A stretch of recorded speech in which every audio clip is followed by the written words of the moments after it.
Welcome to the Modern Intimacy Podcast, a show about mental health, sex, relationships, education and tips, and those private things we need to talk about more publicly without restrictions. I'm your host, Dr. Kate Balestrieri. A licensed psychologist, certified sex therapist, packed couples therapist, and sex addiction therapist, I know that mental health is directly tied to the quality of our relationships and our sex lives.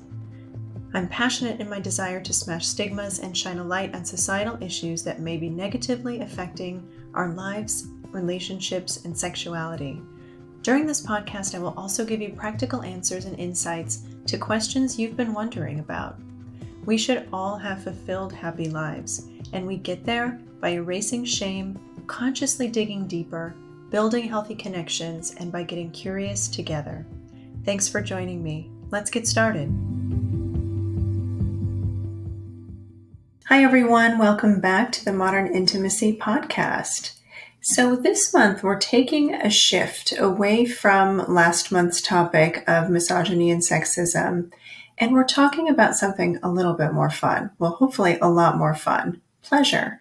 And in time to start that conversation is a question from a listener whose name is Barb, and Barb says, I am so exhausted and I feel like I don't have anything fun or pleasurable in my day-to-day life, but I don't know where to get started. And I feel like I don't even know what pleasure is anymore. Everything's changed from the pandemic. What should I do? And I really appreciate this question so much because I think it speaks to where a lot of folks are in life right now, kind of numb, kind of recalibrating, kind of in a loss for what feels like a new normal. So I invited onto the podcast today a person named Euphemia Russell, and Euphemia wrote an incredible book called Slow Pleasure. So I've invited them here to talk today. And Euphemia, thank you so much for being here today. Thank you for having me. I'm excited to explore. Yeah. When you hear the question that was posed by our listener, I'm so curious about what you noticed coming up for you. Yeah, as you said, that it's a shared experience by many people and that pleasure is often not spoken about, and yet we're all fumbling our way back to pleasure. I see pleasure as a practice of remembering rather than learning. And there are so many barriers and so many dampeners to remembering that pleasure, particularly after a pandemic and lockdowns and being in the motions of everyday life. So I suppose first I felt empathy and resonated with it. And that's why I've built so many of my offerings and products around beginning in the small moments. Like one of my offerings is microdosing pleasure. One of them is slow pleasure book. Unfurling all of them are around how to start small, how to be like sip by sip of pleasure rather than feeling as though it has to be extravagant or outlandish and out of reach as well. I really appreciate that approach, and I want to dive into that a little bit more because your book has so many rich ideas and ways to conceptualize pleasure and then also ways to begin that pleasure practice. But I wonder if we can take a departure here for a second and talk a little bit about your background, because you have a background in somatic coaching, sex education, and what I understand is that your goal is really to help clients create space to pause, listen, and as you said, remember their full spectrum of pleasure, which I think is such an incredibly fascinating point of reflection, as if we all have the capacity for pleasure all the time and we've somehow forgotten it. So I wonder if you can speak a little bit more to that philosophy and what was the inspiration behind your book, Slow Pleasure? There's a lot of good questions in that. I started as a sex educator and I realized that it was a doorway into a full spectrum and constellation of pleasure choices and possibilities. And over time, just naturally, and then working with clients, realizing that pleasure was about cultivating a relationship with yourself, with your body, with the world around you. And that I noticed again and again and again that it was actually less about learning the top 3 tips or the idea of mastering this or fixing this, that it's not necessarily about problems, and maybe they're the things that bring attention to, oh, this is something I want to cultivate or tend to. And it's like finding the small ways to begin. But actually, as you said, I have come to see and witness and feel for myself that it is a coming back to. It's a pausing and building those pauses into life to actually listen to our thoughts, our feelings, our sensations, and to be able to know our choices for pleasure and then invite more pleasure and savor it.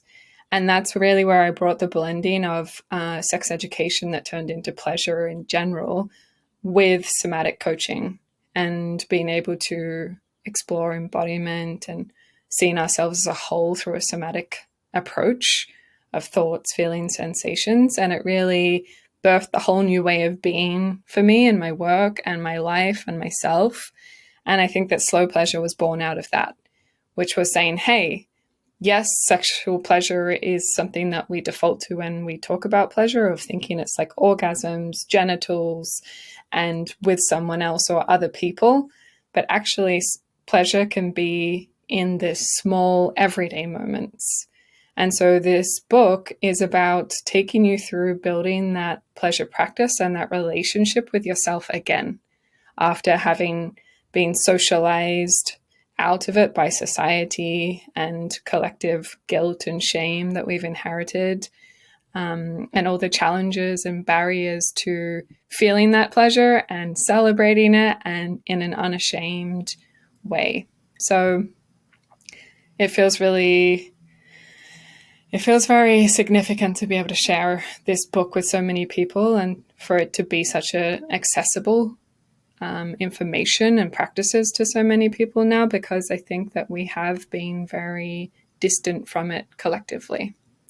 We really have. I was even reading this article the other day that talked about how we have kind of erased the experience of pleasure in our home aesthetics over the past several years by going toward these beige and monotone aesthetics. And while I personally find that to be really beautiful, I completely understand what the author was saying about how the movement away from bright colors and from diversity in what we see around us is a sort of stripping away of pleasure visually from our day-to-day life.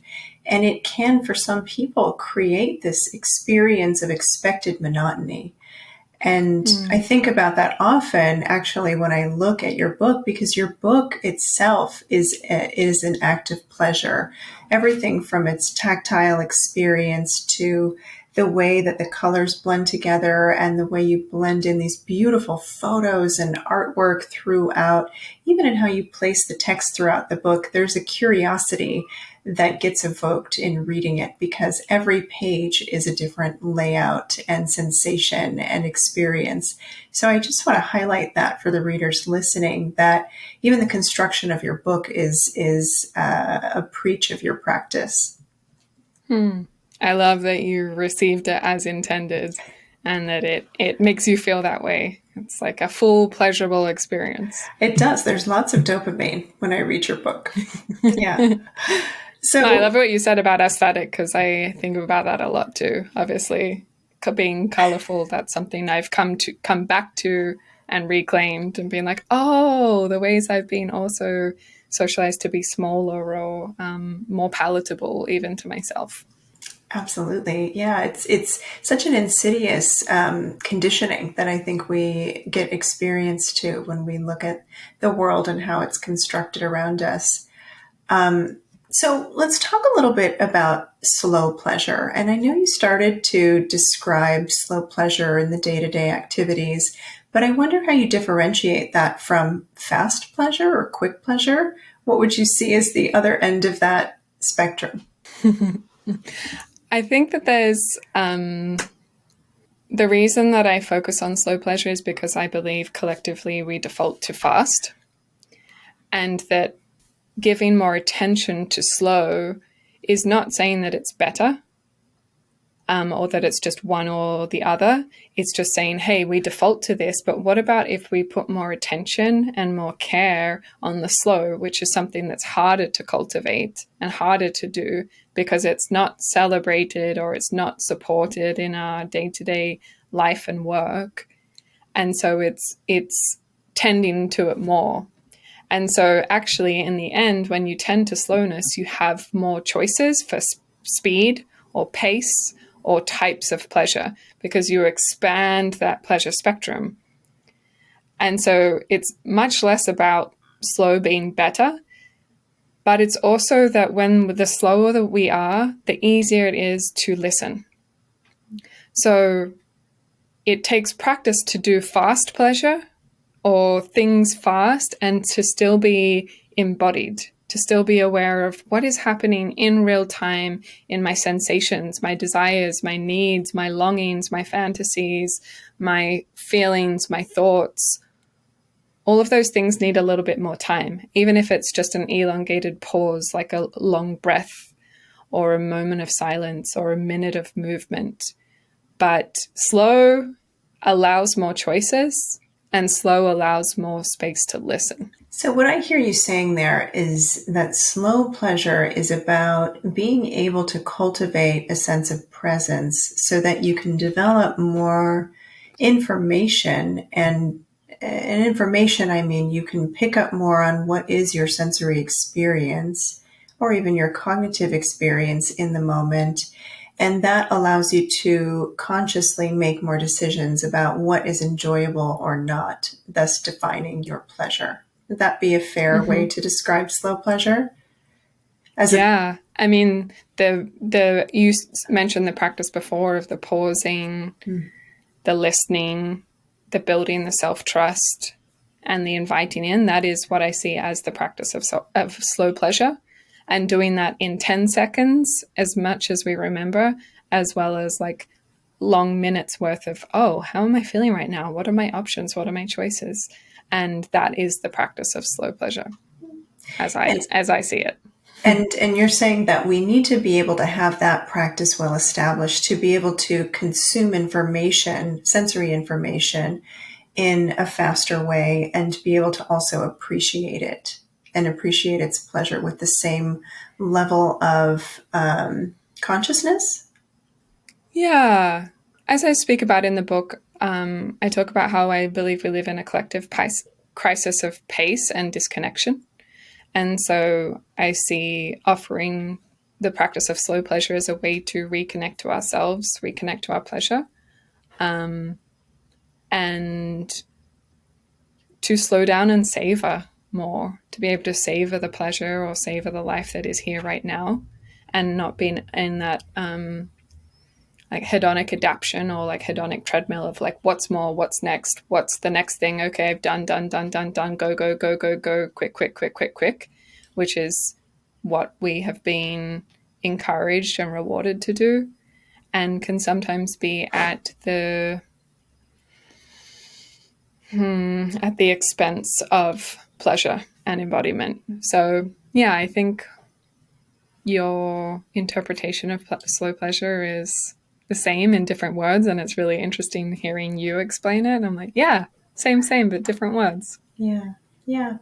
It just, like, for me, what stood out so much as I was reading through your book is the idea of consciousness, right? And it's difficult to be conscious to our own experience when we are doing something really quickly or when we are consuming something really quickly or in a medium that delivers information really fast. Because to your point, we are really encouraged to be fast in our production, in our consumption, in our experience. And there are really positive aspects of that at times. But when it comes to discerning pleasure, it can make it really difficult to be even aware of what feels good or what feels bad if we can't pause to consider how we're even experiencing things around us. Totally. And we're so fluid that it can change over time and be like, oh, shit, I didn't realize that what I once loved, I no longer, or vice versa. Right. Well, This might sound like a weird question, but how do you even define pleasure? The way that I define it is it's a state of enjoyment or a feeling of enjoyment. And I don't see it necessarily as an action of enjoyment. Like, say, for example, you can go through the motions of doing a pleasurable thing, but you might not actually even allow it to soak in that you're feeling pleasure. And so I think that that's where savoring comes in, is feeling pleasure from the pleasure and allowing it to really sink in. So yeah, I focus more on a state or a feeling rather than an action. I really appreciate you breaking it down that way because I think so many people will engage in activities that they think should be pleasurable, and they don't experience the kind of joy or what they might identify as pleasure. They don't feel it in their bodies, and sometimes they don't feel it emotionally either, and that can feel really incongruent. So it is a feeling state of enjoying something, and that creates a lot of opportunities for diversity in what people feel pleasure around, and even in different mood states, having access to different things that are enjoyable or pleasurable that maybe you don't care for when you're in a different mood state. Yeah, agreed. Yeah. So, how much pleasure do you think people need to have in order to feel sated? I don't even like shoulds, but what's the goal in your mind of how much pleasure to savor and be aware of? I I don't think that that is measurable, and I think often we associate pleasure with hedonism or indulgence or frivolous, and that the way that I see pleasure is that it's a direct path to feeling more alive. And so I suppose the only measure that I would ever give pleasure is how much more alive do you feel when you experience pleasure? How much closer does pleasure bring you to feeling the most alive that you could in this moment? And as I said, there's the microdosing pleasure offering that I created, because it's like, how can you bring 10% more pleasure into this moment, even if it's an everyday action or process, and that can make a world of difference. Even just 10% for 10 seconds can bring so much quality of life and aliveness to an everyday action, like brushing your teeth or walking along the street or driving in the car, whatever it may be. So I think it's boils down to quality of life, but more than that, I think it's aliveness. And so pleasure is the most direct path to aliveness, and I see embodiment as the most direct path to connection. And that's actually the things that I really care about, is feeling alive and feeling connected to yourself, to others, to the land, to the world around you. And that's what feels really nourishing, and why we're bothering. So I suppose that's the only measure I would give pleasure. So, what I'm hearing is that there's this balance of enjoyment and then also connectedness, right? And vitality and connectedness, which are some of the things that we aim to seek during sex, but also what we really aim to seek during life and non-sexual experiences as well, because that connection to our vitality is so key in our survival and important in the way that we learn. It's important in the way that we grow and experience so much of the world. And I might offer that if the vitality is really high, but there's no connection to self or others, it might be an opportunity to look at, is there a destruction in this vitality or in the pleasure or the enjoyment? And perhaps that's where it might venture into a hedonistic place, or a place where you might want to recalibrate. Would that be a fair thing to say? That's a beautiful way to tie them together. I love that. Because a lot of people ask me, like, why pleasure? If I'm just doing pleasure now, like, what's the point? And I say to them, well, there's fleeting pleasure, there's like instant pleasure, but there's an investment in building your capacity to feel more alive, to feel more pleasure over time. That are you feeding that wellspring of pleasure? So I love the way that you bring pleasure and connection together. I feel like we're good mirrors to each other, where we speak in different ways, but about the same thing. So it's really nice to hear your wording and perspective on that. Oh, thank you. I appreciate that. And agree. I think there's so much synergy in the way that you discuss and educate folks about pleasure and sort of how we think in the mental health field as a whole, right? About staying connected and embodied. And it's an important place to be intentional and to develop a practice. And I wonder, how would you differentiate a pleasure practice from a gratitude practice? Or are they similar and different? The way that I see gratitude is it's a savoring practice. It's savoring what already is. And so it's allowing appreciation or your appreciation for life to sink in. Whereas savoring is allowing the pleasure of life to sink in. So I think that they are related in terms of the depth or the presence that is required to feel gratitude or to savor pleasure.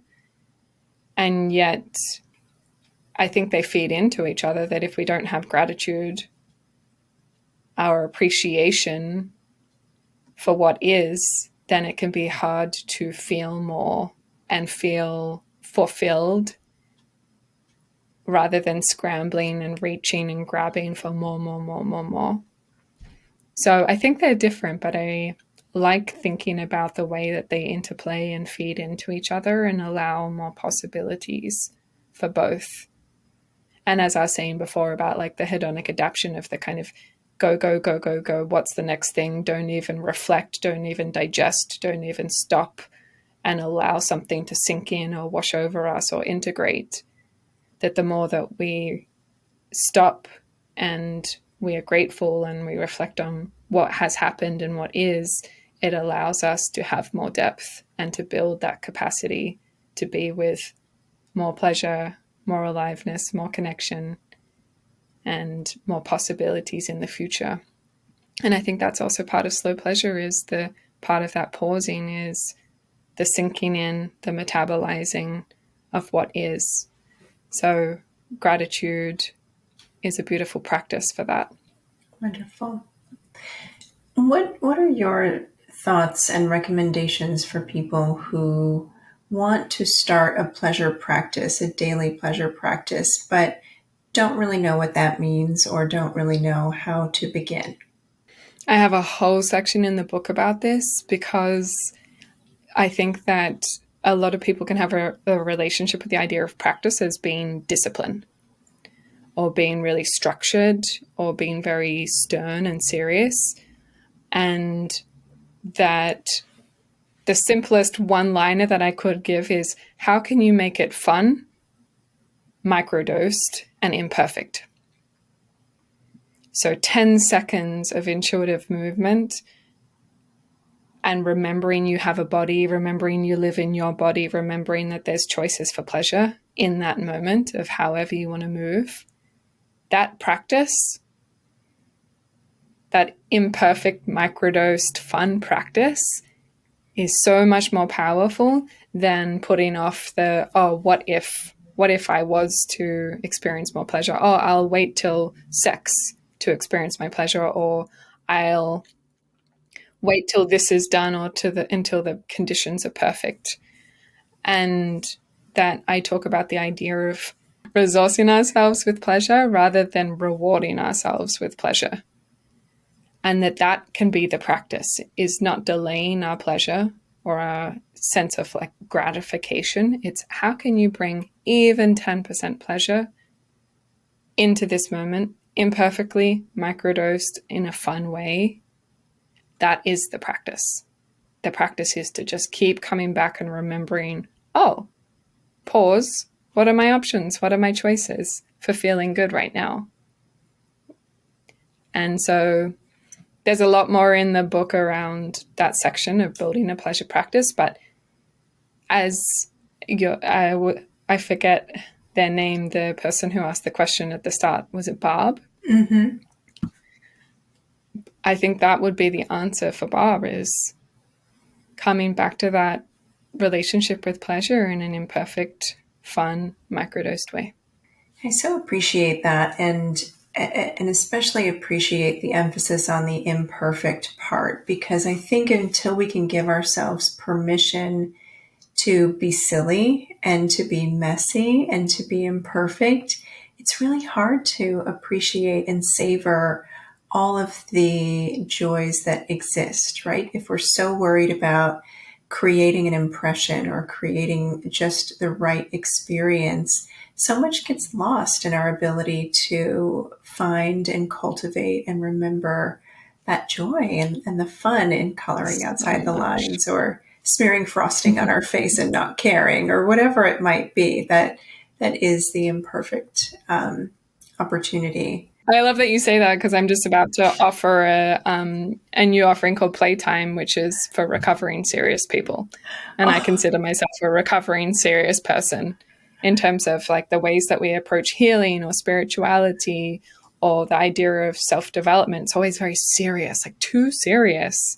We need to be more silly, more playful, more chaotic, more messy, like as you're saying. And so I really appreciate you saying that, because wholeheartedly agree. It's way more fun to be messy and imperfect. You mentioned in your book this idea that I just loved so much called bossy sessions. And I wonder if you can talk a little bit more about bossy sessions and how it can help couples bring more intentional pleasure and curiosity around pleasure into their sexual and non-sexual life together. I love bossy sessions. They've slightly evolved actually since I wrote the book. Now, I suggest to people to do experimenting sessions, which is prioritized time. It's not scheduled sex, but it's prioritized time, regardless of your relationship dynamic, where you experiment and explore with different ways of mutual pleasure in the body. That's not necessarily sexual. But it's saying like, oh, what mood are we in? We could have a list of things we want to explore, and then depending on the mood we're in, we can explore this one or that one. And part of that is practicing communication. And so bossy sessions, one of the reasons I developed that structure for people was because it allowed them to go through the 1, 2, 3 step of practicing how to communicate and really articulate needs and wants and desires, and to allow our needs and wants and desires to change over time. So if, for example, you've been in a long-term relationship, you can get to the point where you're like, oh, I know everything about you and I know everything that you like or need and want, and therefore we just default to that. Whereas a bossy session can allow more space to come back to okay, I'm going to be the one that receives, and the receiver has to give instruction of what pleasure they want in that moment. And if you stop speaking, then the person who's giving stops as well. And so it's an overemphasizing of communication. It's an overemphasizing of saying, okay, you are coming together here and now. What is the curiosity? Finding that curiosity of how you two are, or however many people you are in this moment. What do you desire? What feels good? What is possible? And so there are so many levels to this practice, but it allows for exploration, it allows for communication, and it allows for new possibilities and ways of being together. But I'm glad that it resonated with you and that you were excited to speak specifically about that. Yeah, there are so many parts. It's hard to pick just one, but that really did stand out to me as such a gift for people who don't know how to put this into action together, because it does create this intentional communication, and it also reinforces the idea that we're responsible for our own pleasure, and we do need to communicate what we like, but sometimes we don't know. And so it's okay to explore and experiment with different ideas and to be in charge of what you get to experiment with in that moment, so that there are less surprises, or at least the kinds of surprises that you might anticipate and like. Yeah, exactly. Yeah. And is really great for people pleasers or overgivers or people who just have been socialized to not know what they desire. It's like, So, oh, let's see what there is here right now. You don't need to know. You just explore and see what happens. yeah, that's so great. Well, thank you again for coming to speak with me today. And I wonder, where can people reach you if they want to learn more about your work or if they want to work with you directly? My website, which is euphemiarussell.com, or my book, which is Slow Pleasure, Explore Your Pleasure Spectrum. And then my current only social media is Instagram, which is euphemia.russell, or TikTok, which is Euphemia. Okay, wonderful. We'll make sure to include all of that in the notes on this episode. Thank you all for being a part of the Modern Intimacy podcast, and we'll see you next time. Thanks for having me, Kate. Thank you for listening to the Modern Intimacy podcast. On Instagram, follow me at Dr. Kate Balestrieri and at The Modern Intimacy. On TikTok, check me out at Dr. Kate Balestrieri and on Twitter at Kate Balestrieri. Everyone has questions about mental health, sex, and relationships. Send yours to me via DM on Instagram or email them to questions@modernintimacy.com and I'll answer some at the end of each episode. Visit the website, modernintimacy.com, to schedule a consultation with a member of our team or to sign up for our newsletter. Let's meet back here next week. New episodes air every Tuesday. Reminder, this podcast is for education and entertainment purposes only and is not a substitute for mental health services.